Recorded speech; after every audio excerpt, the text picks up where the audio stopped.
Juan Sebastian Elkano itsasgizona eta esploratzailea izan zen. Getarian 1476 inguruan jaio zen, eta Magallanesen espedizioan parte hartu zuen.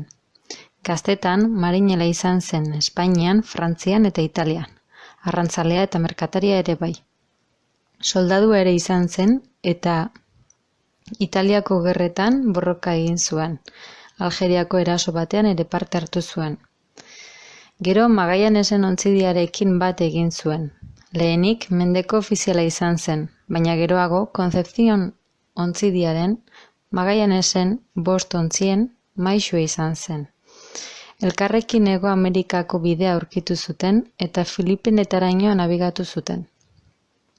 Baina han tribuen gerra batean sartu ziren eta Magallanes hil zuten. Magallanesen heriotzaren ondoren, Elkano espedizioko buruzagi bihurtu zen, eta 1522an Espainiara itzuli zen, bizirau zuen ontzi bakarraren, Victoriaren eta 17 gizonen armada buru. 1526an Ozeano Barerako espedizioan parte hartu zuen.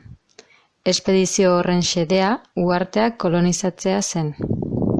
Espedizioaren denborako erauntzien eta gaixotasunaren ondorioz hil zen.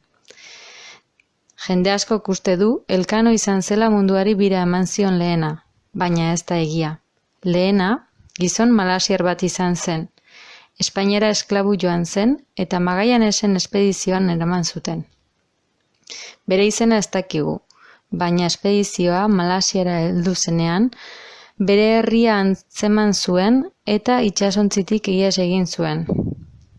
Elkano oso ospetsua da munduari bira eman zion lehen ontziaren buru izan zelako. Oroigarri asko dira haren omenez eta erregeak bere familia noble bihurtu zuen. Bere ondorengoak gaur egun Douglasko markesa da.